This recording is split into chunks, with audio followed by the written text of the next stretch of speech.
So one of the most common faults that I see here in the studio on lessons is nearly everybody I teach, of all abilities, as they swing down into impact, the club face is wide open, just leaving them too much to do on many occasions.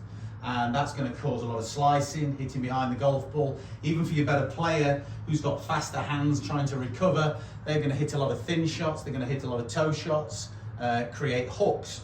So what I've done here is I've just sellotaped a table tennis paddle to the shaft, and I've got it as square as I can to the club face. And what I want you to really understand is when you're doing this, from creating the top here, what we want to do is as we swing down and move the club into this position here, okay, I want to feel that the trail hand, the right hand for me as a right-handed golfer, is more on top of the shaft than on the side of the shaft. A lot of people getting into this position, coming into impact, the club face is now open. I'm literally a blink of an eye away from impact, and my club face is really 90 degrees out from the target.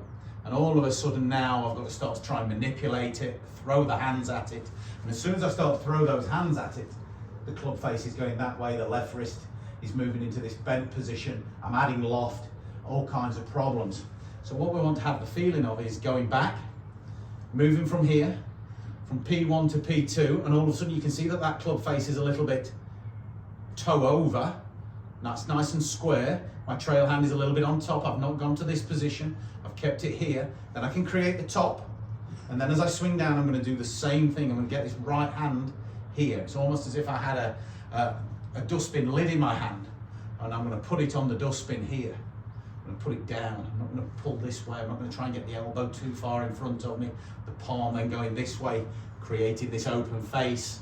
Hands moving out, club face open.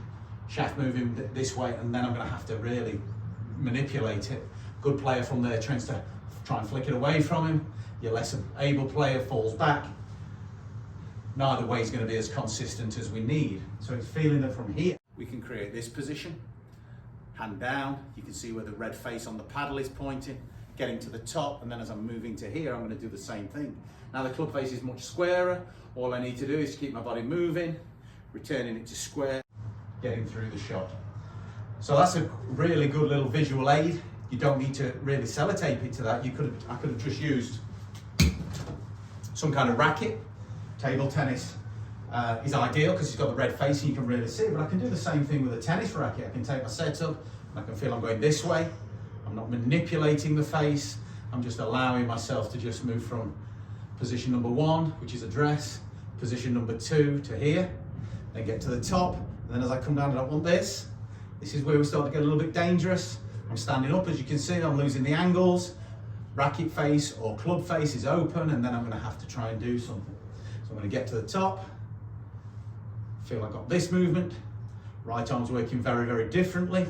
Trail hand more on top of the club, and then I can turn and I'm going to deliver in a much squarer club face. That will help. Put a bit of time into it, see how you get on.